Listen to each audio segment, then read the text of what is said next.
I guess we can start sharing screen. Yes, please.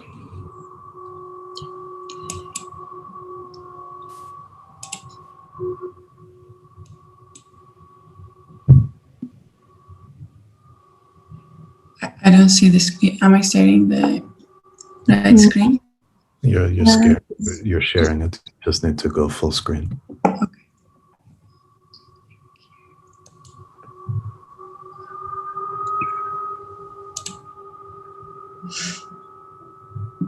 So, hello everyone. We're the water team. I'm Ola, and my teammates are Daphne, Yuji, and Tyler. So before we begin the presentation, here, next slide, please, Daphne. Here is the, what we're presenting today is our work in progress. We'll begin with a quick overview of the idea of project, followed by the process and strands of research we have taken. Firstly, our digital material and how we translated our material with gradient properties, followed by our research on its physical materiality, then our exploration on how we can extract data from the environment and introduce as a driver to our modeling, and finally, how we will be taking our thesis to the next step.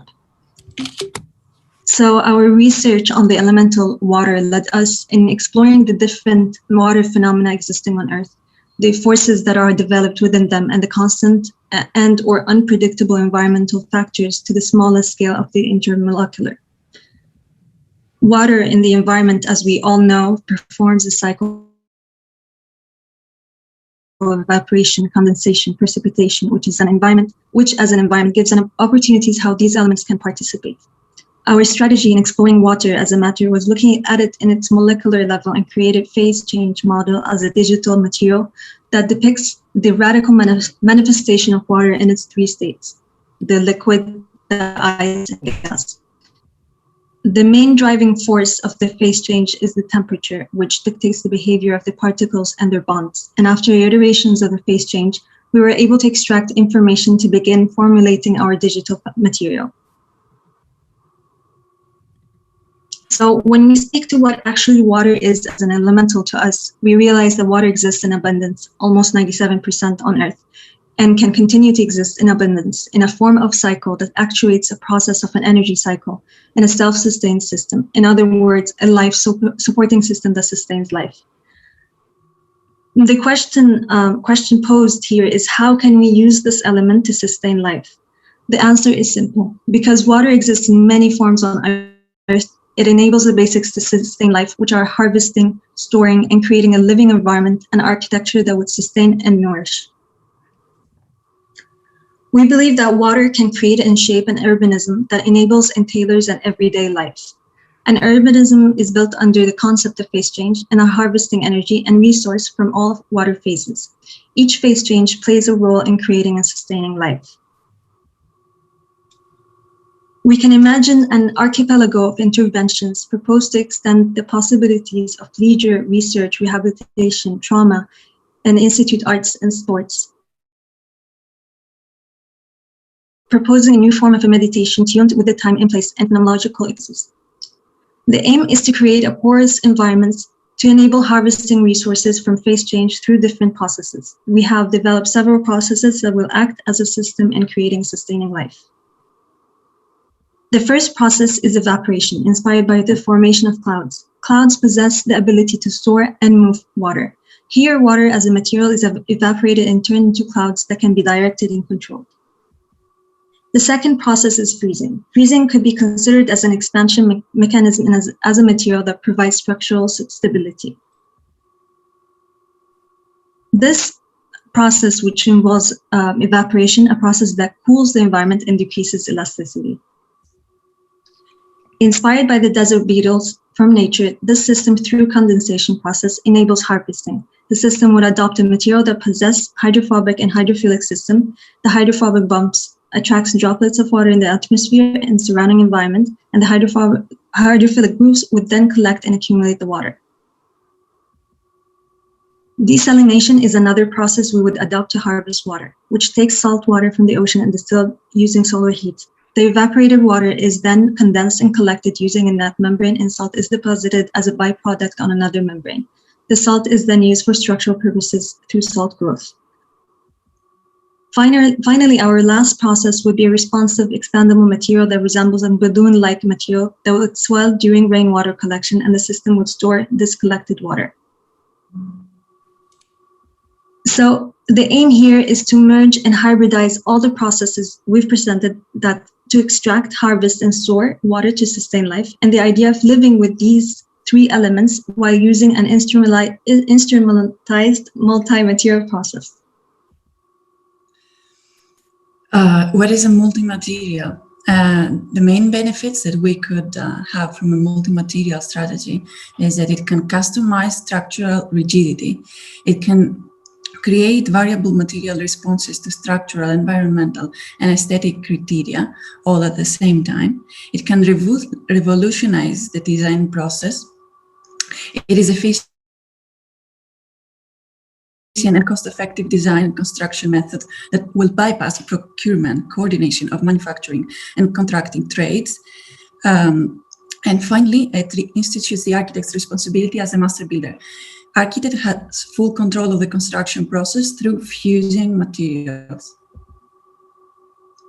Well, functionally graded materials is not a new concept. It is a concept derived even in the 90s, where aluminium was fused into ceramics to optimize its properties.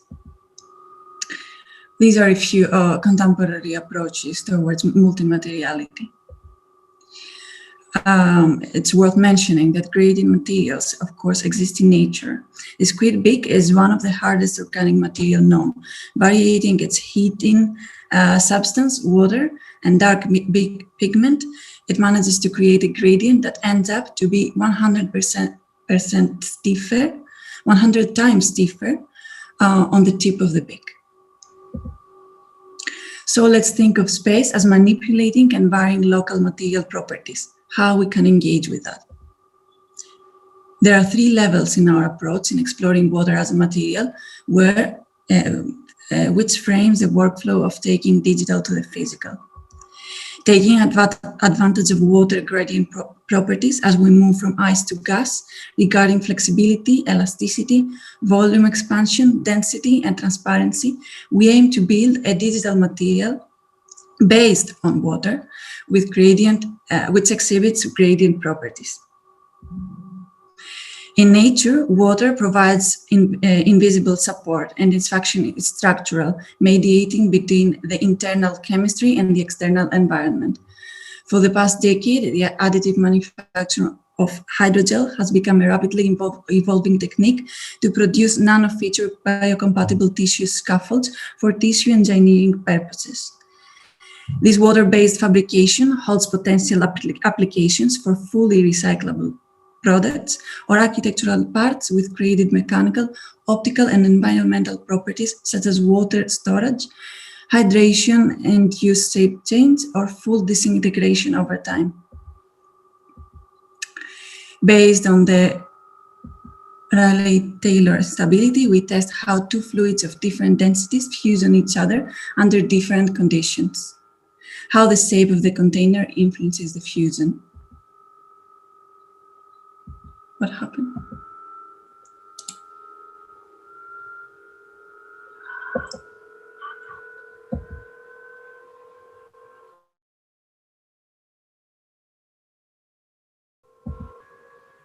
I'm sorry for that. I think PowerPoint has stuck. Or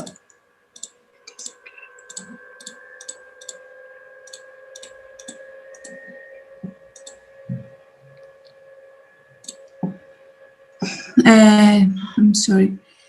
So we can easily notice, we firstly test how two fluids of different densities fuse on each other under different conditions, and how the shape of the container influences the fusion. Secondly, in this slide, we notice which is the role of viscosity. We can easily notice that fusion looks more controlled and less chaotic when more viscosity is introduced into the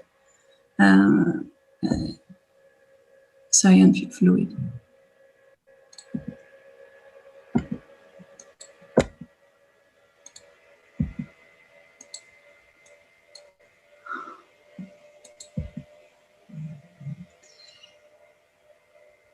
On the other hand, when the upper fluid is more dense and viscous, at the same time, we notice the separation of the two fluids.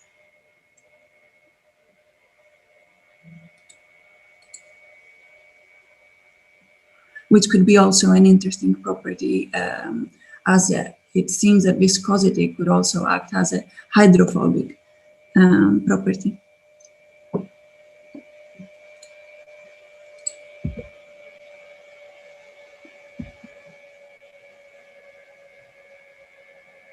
Luigi?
In this second research strand, we will explore voxel-based systems as systems that can explore multiple information, that can store multiple information.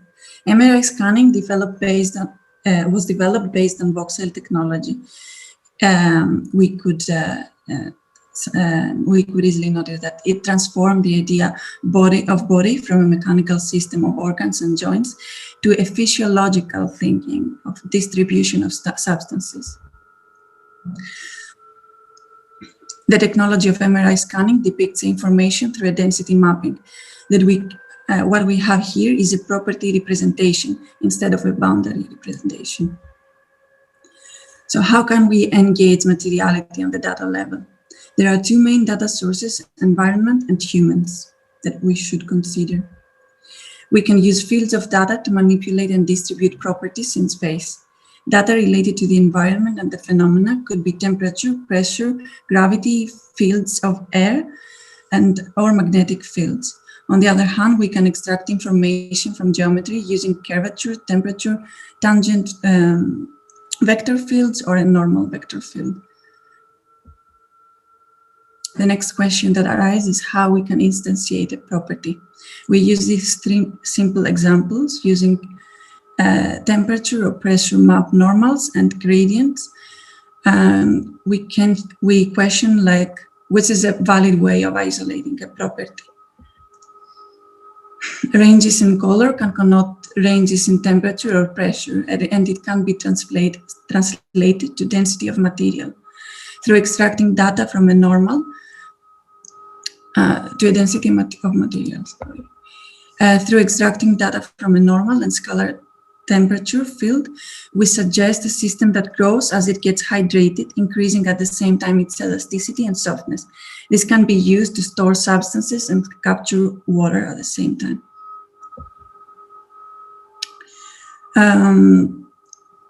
It has also it follows the water cycle, so we can follow the way that it captures water until it absorbs. Environment absorbs water or water evaporates.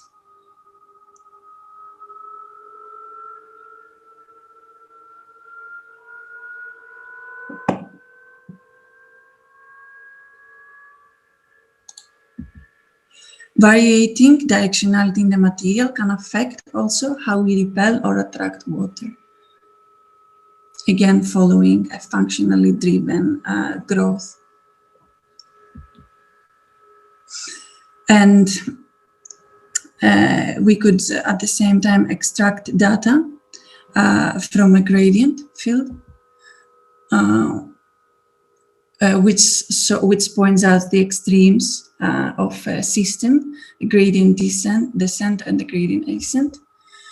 And the materiality stiffness could increase in the extremas. This could be a functionally driven materiality, let's say. So, or suggest hydrophilic or hydrophobic material distribution according to the valleys or the maximum points in this texture. So how it can repel, how a geometry can repel or attract water. Our next step is to create a hybrid of the processes we presented today and develop a fabrication method tailored to our hybrid system and push our research into the realm of intelligence and responsiveness and adaptability through exchanging data between space and people, towards an instrumentalized multi-material process that negotiates information between space and habitation and cognition. That's all from us. Thank you.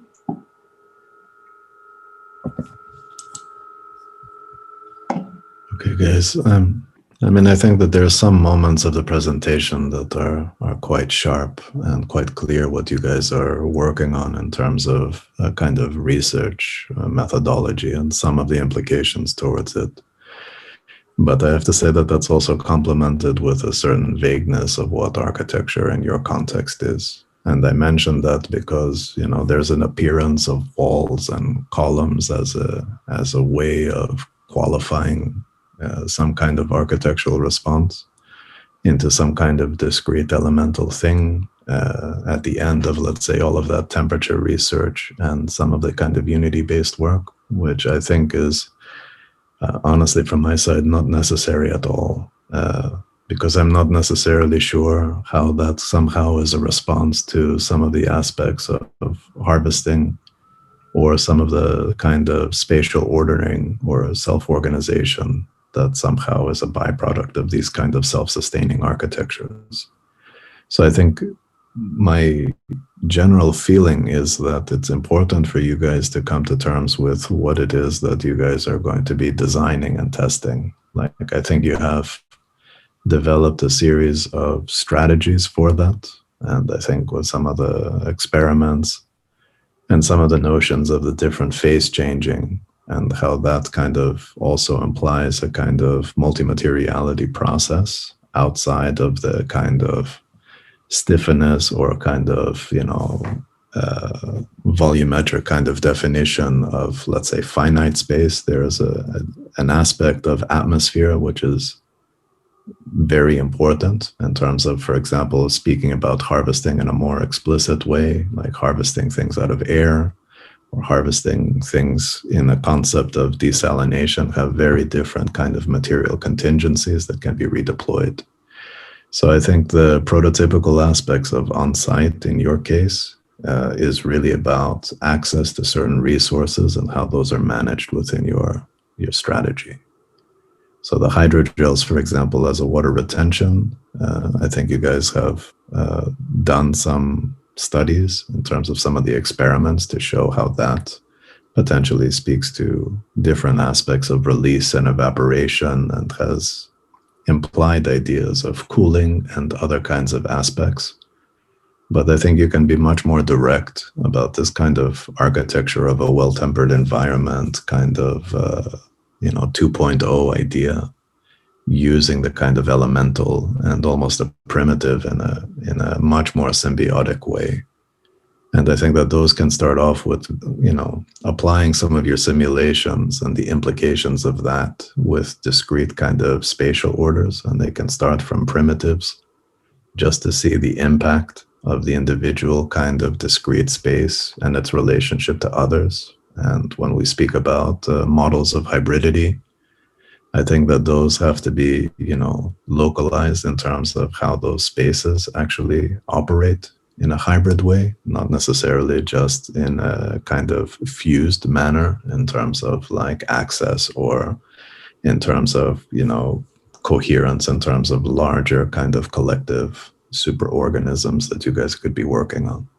So I think that codependency, I think, is very important, because that, I think, which you haven't presented but was clear in the previous presentation at the end of last term, was that there is a certain kind of collective intelligence that happens with a kind of urbanization or any kind of like human settlement that has to directly have that symbiotic relationship to the environment. So those formations and those organizations are a direct engagement with environment in a very specific way. And that, I think, can be spoken about in the different kinds of use cases that you guys can be exploring more prototypically.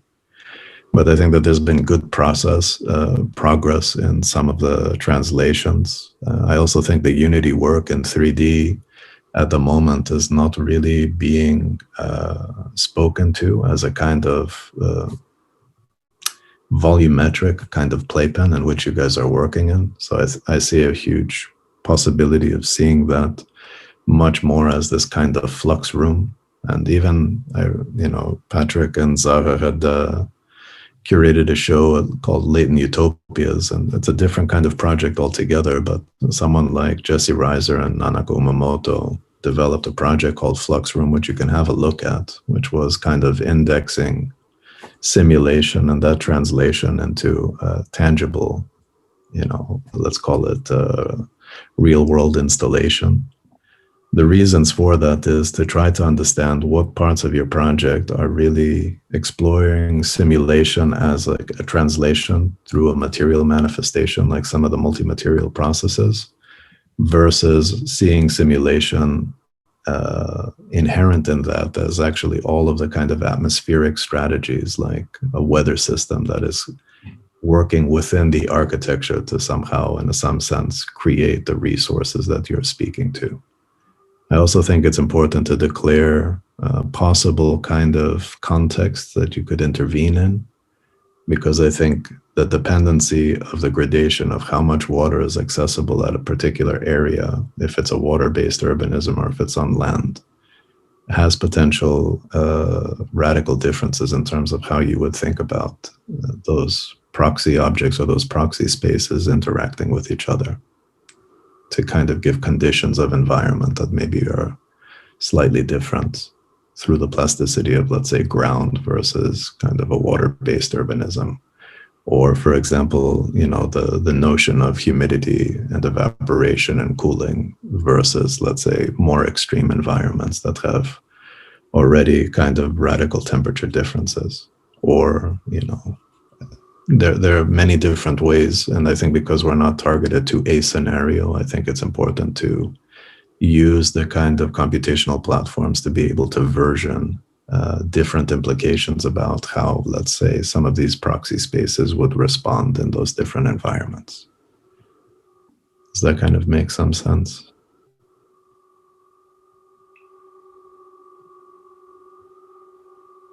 Yep.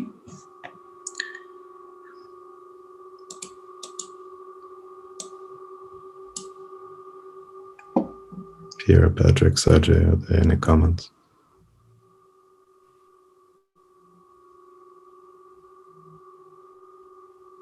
I had a power outage. I'm sorry. During this, I had an electrician in my house. So. and my internet went down, so Okay. I missed a big chunk of. It's okay. The guys can send you the recording, and maybe you can just give them some Yeah. feedback on that.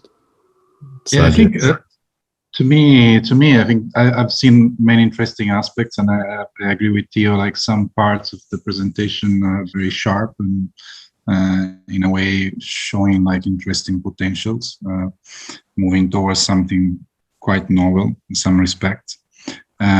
Of course, I mean the idea of phase changing multi-materiality. It's a thrilling idea, and of course it can be instrumental for many things, you know, from the performance aspect to the use and the capability of the object itself to represent something, to communicate something. So there are many interesting strands that you can work on.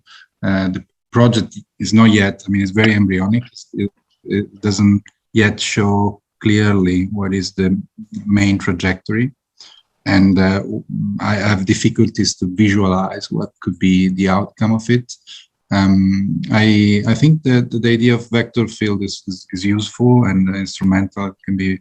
It can be quite also easy to manage in a way. And referring to specific characteristics of the geometry, specific characteristics of the environment, I think is also very useful. But I think you need to strategize the context. You need to quickly test the scenario, the context, looking at the scale as well, because water has a specific behavior that is strictly related to the scale and to the ratio you're going to work with. And I think I'd like to see more like phase changing kind of experiment. I like the idea. I mean, when you show the viscosity test, the studies, I think those are quite powerful and interesting, and it shows how the phase changing as well could potentially be related to the multimateriality. And then, domesticating that relationship might be an interesting way to start to look at different outcomes that are micro and also macro scale applied to something. But I would urge you to quickly try to test scenarios that somehow can give us some hint into and open a window into what could be your project about. Yeah, I mean, I think the more direct that you can think of them as almost like prototypical details, I think the more useful it would be. Like, so for example, if we take water harvesting and you see like all of the existing technologies which are using meshes or textiles, and you hybridize that with your interest in hydrogels, which is a kind of water retention, then already you start to introduce the notion that it's not just capturing, but it's retaining, and it's introducing weight. And how does that reconfigure the textile or the structure in a much more dynamic way? You have aspects of hydrology that are embedded in any kind of surfaces in terms of rerouting. So you have different ways of capturing or harvesting water. And I think as soon as you start to introduce that within kind of prototypical concepts of surface or sponge or different kinds of aspects of porosity that you were mentioning, you start to introduce, I think, different variables of how that space would actually self-form or self-compute. And I think that that's where the digital materiality aspect will start to give maybe some clues in terms of what this kind of architecture could mean or how it would be deployed. For example, it could be like Christo, Jean-Claude in the landscape, but that wouldn't stay as a surface. It would morph into something else. Or it could be something like Ernesto Neto, which uses these kind of weighted deployed textiles. We can start to think about the different constitutions of what it means to create water as a resource and how that is deployed on an individual and a larger kind of collective organization. But I believe Sajid was asking if you guys can go into your slide view. Maybe maybe he has some closing comments for this. Yeah, I mean, I think, yeah, the topic of, phase changing is always interesting in the fact like that it can exist in or that it is temporal, let's say that. But like I think like right now, like the project is, let's say it's too abstract, like for me, in that, like, I mean, if we are to talk about the spatializing aspects, there is like a lot left to the imagination as to like how like these simulations will yield a spatial experience or a spatial occupation, right? Like, and so I think perhaps like, one of the, I mean, you suggest digital materiality, so that kind of somehow it suggests to me that there is going to be like something that is like actually physically like water or physically liquid, but then there's also something that is digitally controlled and digitally addressed, which behaves like water. That seems to be what I can gather from what you suggest. And functional grading, it's like something I cannot reconcile these two kind of aspects of like multi-phase mixing of liquid, like versus like functionally graded material, which is like somehow geometric in its arrangement, right? That the functional grading comes because of the geometric arrangements internally. So I think like there's something that like you can immediately take the next steps to kind of clarify what exactly what exactly you mean by like or what you intend to do in terms of spatializing these let's say reference images and simulations that you've done, because right now I think it is like a bit metaphorical, and it's not entirely clear to me how you plan to convert that, like, because on the one hand, like, yeah, functionally graded means some kind of little robot that is or like, I mean, that's how I assume, like, considering the history of the studio, that there will be like various geometric arrangements leading to different kind of strength.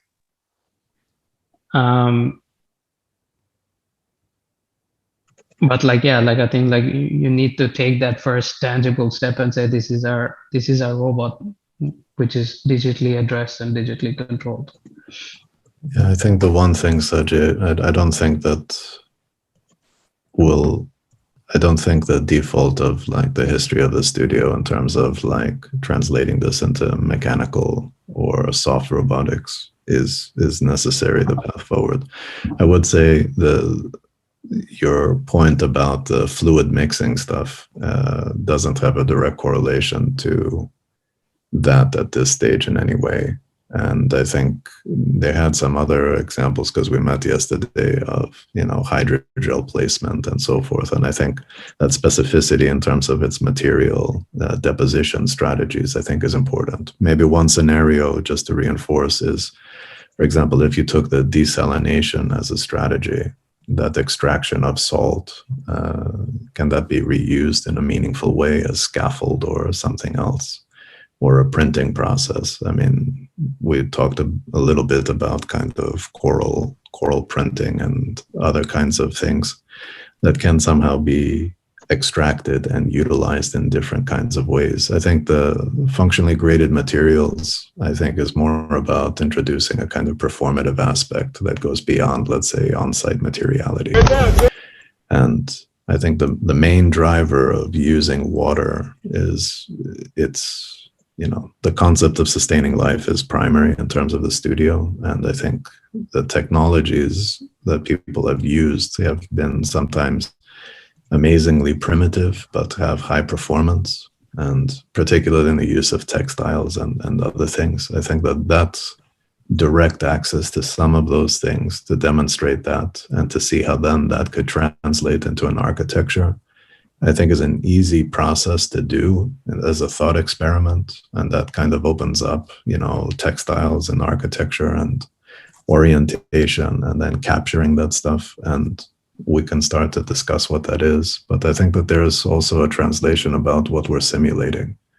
So the simulation of phase changing in its most explicit sense, in the ways that you guys are talking about it, is really about water extraction and water harvesting. You're not mentioning too much about the ice aspect, and we discussed it yesterday. So it's not about going through all phase changes, but it's acknowledging that that can be part of the computational framework. But even if you take the scenario I just had, Heinz Ziesler was talking about wet fabrics and rigidifying them in an extreme climate. So I don't think it's very difficult to see how those things can translate. I think it's important to somehow start somewhere with that kind of spatial declaration and to think about it much more like a prototype, so that you guys can start to consider if that's... Yeah, I guess that's what I mean. Like, I'm kind of missing the literal aspect of it, right? Yes. I mean, if we were to say like slide 37 and stuff, if you just take it literally, and what does that suggest? So that suggests more like that this is a digital simulation of actual water. So the digital materiality is kind of forecasting potentially what the physical material is kind of doing, as opposed to like the previous, what I assumed was that this simulation will drive like a robot of some sort, like, Yeah, so, I think that assumption of driving a robot is not necessarily an assumption at this stage for the project. I think the thing is about how much can you harness. Yeah, no, I understood. That's what I'm trying to kind of say, that like it's not entirely clear what the status of that is. No, I agree with that, and I think that that's really on us to basically communicate what it is. And I think your point of being a bit more literal of that, I think, is important. I don't think literal in terms of like single-handedly having simulation manifest into a materialization. I think it's about capturing that phenomenon through your strategization of, spatialization and other kinds of aspects. I mentioned something like Ernesto Neto because the textiles are weighted. Like I just put a link in the chat, just because those textiles, as soon as they're weighted, have a very different kind of spatial organization, right?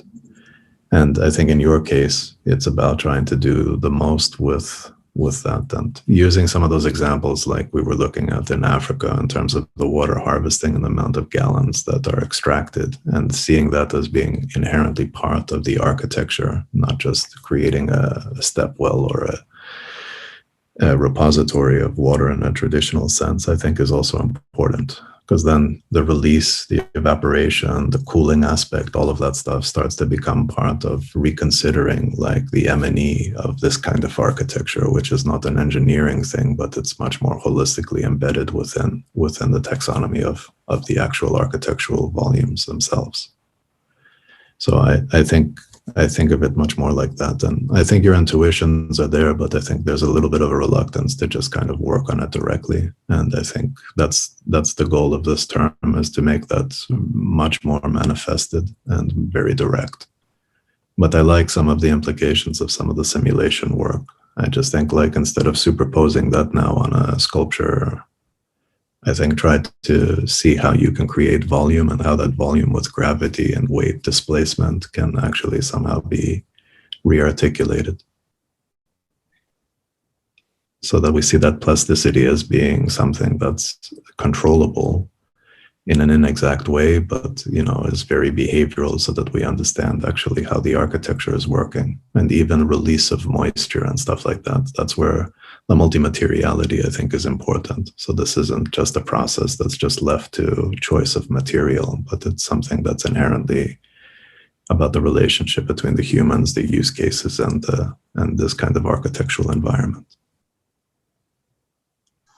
Does that make sense, guys?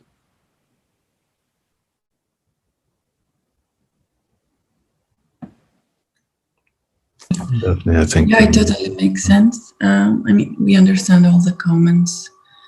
Yeah.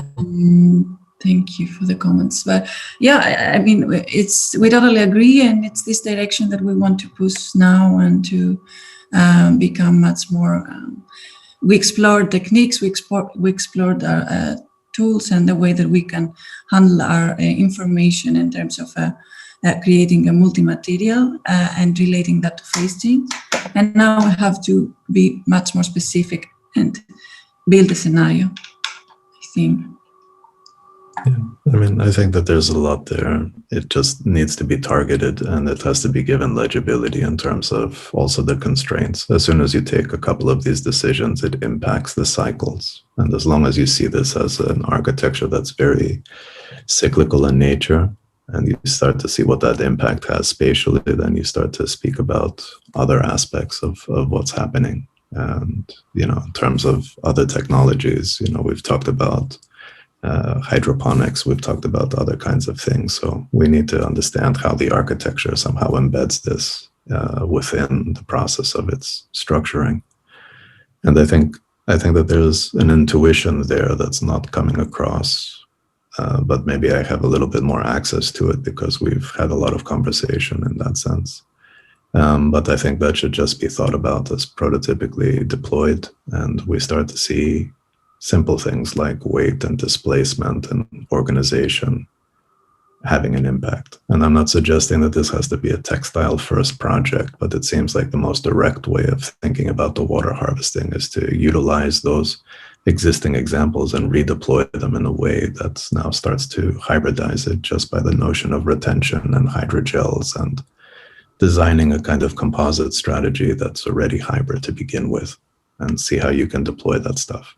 That can also utilize a lot of textile engineering and a lot of things that are also very much available and deployable, and potentially can operate in very different contexts. So I think it would be worthwhile to just start that in that context. And we can discuss other ideas, but I think that that's one strand that we can look at. Does that make sense? Yeah. Okay, guys, thanks for that. And I thought the introduction was very strong. I just think we need to somehow contextualize some of these things, and start to work on this much more directly. Let's say I have some ideas. Okay, guys, can we get the next team? Theo, we're next, but actually there's been an emergency, and I think